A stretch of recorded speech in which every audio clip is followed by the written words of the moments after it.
চায়ের কাপে প্রথম চুমুক আর প্লেটে যদি থাকে এই স্পেশাল চিকেন স্ন্যাক্স, তাহলে সন্ধ্যেটা নিজে থেকেই দারুণ হয়ে যায়। বাইরে কুরকুরে এবং ভেতরে নরম।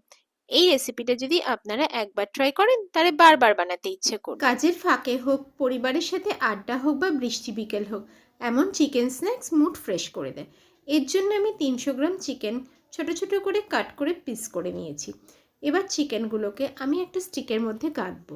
প্রথমে একটা পেঁয়াজ আমি খোলা খোলা করে ছাড়িয়ে নিয়েছি এবং একটা ক্যাপসিকামও আমি টুকরো টুকরো করে কেটে নিয়েছি।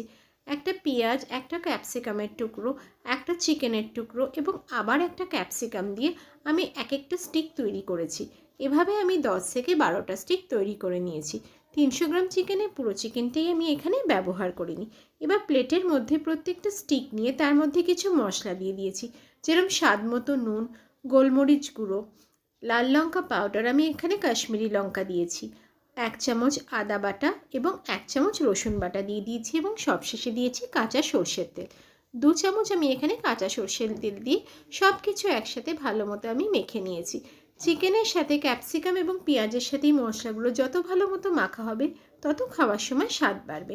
এবার এটাকে আমি ভাজার জন্য একটা ব্যাটার রেডি করব। তার জন্য এখানে 2 থেকে 3 চামচ আমি ময়দা নিয়েছি এবং 2 চামচ আমি কর্নফ্লাওয়ার নিয়েছি। নিয়েছি স্বাদ মতো নুন, কাশ্মীরি লঙ্কার গুঁড়ো, কাঁচা লঙ্কা, আদা রসুন বাটা এবং দিয়ে দিয়েছি সামান্য একটু জল।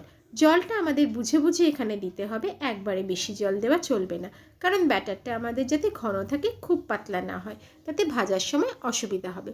বুঝে বুঝে অল্প অল্প জল দিয়ে আমাদের সেটাকে একটা থকথকে ব্যাটারে তৈরি করতে হবে। ব্যাটারটা তোমরা দেখতে পাচ্ছ, ব্যাটারটা খুবই সুন্দর হয়েছে, বেশি পাতলা এবং বেশি ঘন হয়নি। এবার ভাজার জন্য আমি একটা প্যানের মধ্যে সর্ষের তেল দিয়ে দিয়েছি। এবার চিকেনের এক একটা স্টিককে ব্যাটারের মধ্যে ডুবিয়ে ডুবিয়ে আমি সর্ষের তেলের মধ্যে দিয়ে দিয়েছি।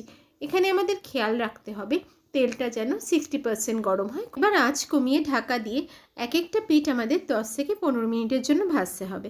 10-15 মিনিট পর ঢাকনাটা খুললে তোমরা দেখতে পাবে যে একটা পিঠ গোল্ডেন ব্রাউন হয়ে গেছে। এবার স্টিকটা উল্টে অপর পিঠটাও একই রকমভাবে আমাদের কুকড হতে দিতে হবে। আবার ঢাকনাটা দিয়ে আমাদের 10 থেকে 15 মিনিটের জন্য অপর পিঠটা আমরা হতে দেব। এই চিকেনের রেসিপিটা বাচ্চা বড় সবার জন্য খুবই প্রিয় এবং পার্টি স্ন্যাক্স হিসেবে তো খুবই জনপ্রিয়। 10 থেকে 15 মিনিট পর আমরা ঢাকনাটা খুলে নিলাম।